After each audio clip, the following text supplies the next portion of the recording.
Hi, you're listening to Get Site Control Insider. In this episode, we'll be talking about Net Promoter Score, the popular customer loyalty index. You'll learn how to calculate your Net Promoter Score, why it is so important to know it, and what to do to improve your results. Stay tuned.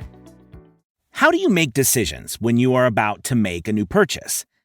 I don't know about you, but I always ask trusted friends and family about their recommendations. And most of the time, I don't even need to ask. They will tell me. According to ThinkJar, 72% of customers will share a positive experience with 6 or more people. But positive feedback isn't all that is shared. 13% of unhappy customers will share their negative experience with 15 people or more. Your customers' words can mean failure or success for your business, despite all the other efforts you pour into it. So, how do you know what they think and what they're saying about your business? One way to find out is by calculating the Net Promoter Score. Simply put, a Net Promoter Score is an index ranging from -100 to 100. This index measures how much customers are willing to recommend your products or services to others. You'll often see this termed shortened as NPS. Your NPS sheds light on your customers' overall satisfaction level and tells you how loyal they are to your brand. Unlike other benchmarks used to measure opinions about your products or services, your Net Promoter Score measures overall satisfaction about your brand, not just about a specific product or a single experience they've had with you. By now, you're probably itching to know what your Net Promoter Score looks like. Here's how you can calculate it in 3 easy steps. Step 1. Create an NPS survey for your website. If you want to know what people think about your business, the only way to find out is to ask them. The term Net Promoter Score might sound intimidating, but it's actually quite easy to calculate. All you need is a survey with a single question to ask your customers. On a scale of 1 to 10, how likely are you to recommend us to a friend? You can quickly create this survey by using Get Site Control Form Builder. It's ridiculously easy. You'll just need to connect Get Site Control to your website, choose a survey template from the gallery, adjust its copy, and decide when it should appear. For example, you may want to survey returning customers only, or those who have completed a checkout process. Or probably you want to display the question right before your visitors leave the website. It's up to you. The entire setup process will probably take you less than 5 minutes. Then you just activate the NPS survey you've created, and it will instantly go live on your website. Step 2. Categorize your customers' responses. Based on the responses you get from your customers, you will segment them into 3 separate groups. Promoters, those who chose responses from 9 to 10, passives, the visitors who selected 7 or 8, detractors, the customers who chose any response from 0 to 6. Promoters are your most loyal customers. They're the ones who tell their friends and entire entourage about your site, and they are by far your most valuable crowd.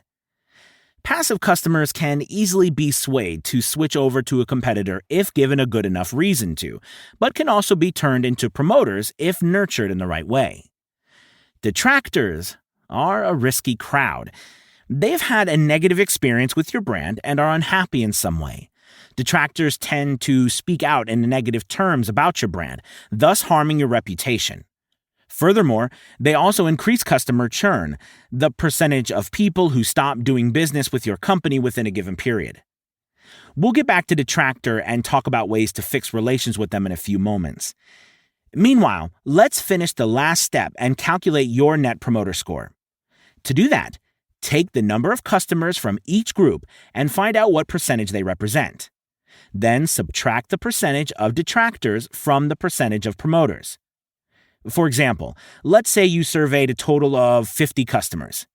If 15 of these customers are detractors and 23 are promoters, this means you have a 30% detractor and 46% promoter rate, respectively.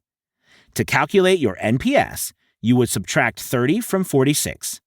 And in this case, the NPS score is 16. Now, what is considered a good NPS score? The quality of your Net Promoter Score depends on your industry. For example, the average for online shopping is 39. For software and apps, it's 28. Department and specialty stores, 58. Travel websites, 16. See how the average varies drastically? Your Net Promoter Score should be at least in the average of your industry or higher. Naturally, some industries have customers that are very difficult to please. For instance, the lowest NPS average is 2 for internet service providers. Wondering why? Think back how often people say positive things about their internet service providers, and you'll see exactly why. On the other hand, online shopping has an average of 39 because people typically love receiving new things and they're likely to share their experience with friends. So, if you own an e-commerce store, your customers should enjoy making purchases, and if they don't, you risk losing out to your competitors. Ouch! For department and specialty stores, people are generally quite happy, since these types of stores are very niched down and provide exactly what people are looking for. They have the highest NPS average. If you're in that industry, your bar is high. Why is NPS important? Your Net Promoter Score helps you quantify the loyalty among your shoppers instead of just guessing. And when you know exactly where you stand, you can take a proactive action instead of passively waiting for customer churn to increase. It allows you to identify the trend in your customer satisfaction. Is it currently positive or negative?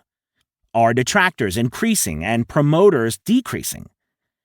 If this is the case, something is definitely wrong, whether there is a problem in the quality of your products or services, or a lack of customer care.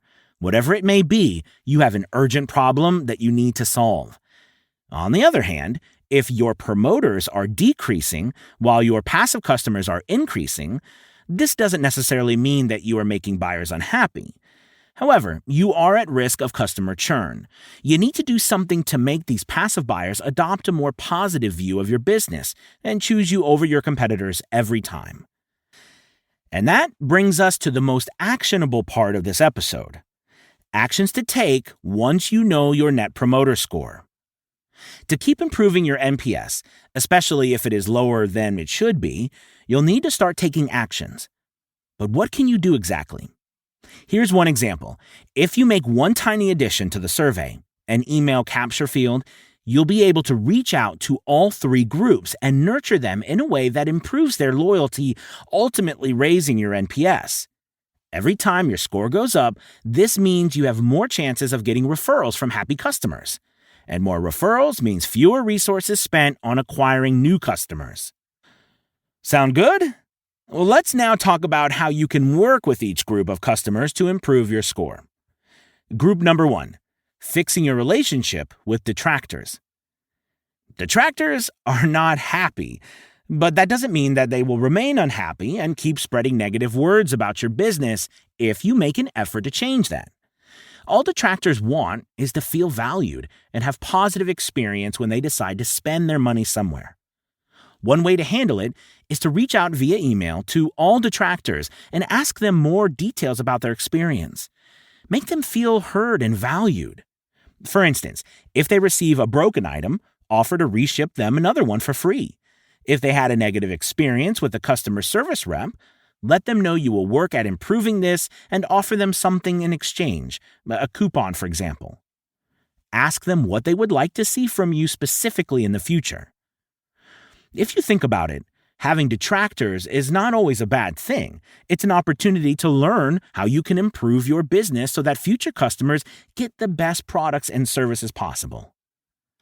Next, time to nurture passives into loyal buyers. You already know that passive customers can easily be swayed one way or another. This means they are ripe for the picking, but don't let your competitors harvest them before you can. Nurture passive customers by giving them incentives so that they would be willing to stay with your brand and eventually become promoters. For example, extend their free trial to give them another chance at experiencing your product. Offer them an option for free shipping after they purchased once from you. Send them coupons via email to thank them for their purchase.